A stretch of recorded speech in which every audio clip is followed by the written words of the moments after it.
இன்றைய தியான வார்த்தை 1 நாளாகமம் 4ஆம் அதிகாரம் 10ஆம் வசனம்.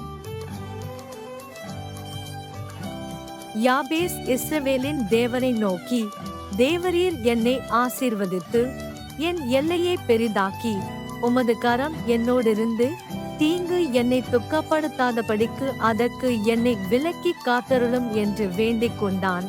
அவன் வேண்டிக் கொண்டதை தேவன் அருளினார். 1 Chronicles chapter 4 verse 10. Jabez called upon the God of Israel, saying, "Oh, that you would bless me and enlarge my border, and that your hand might be with me, and that you would keep me from harm so that it might not bring me pain." And God granted what he asked.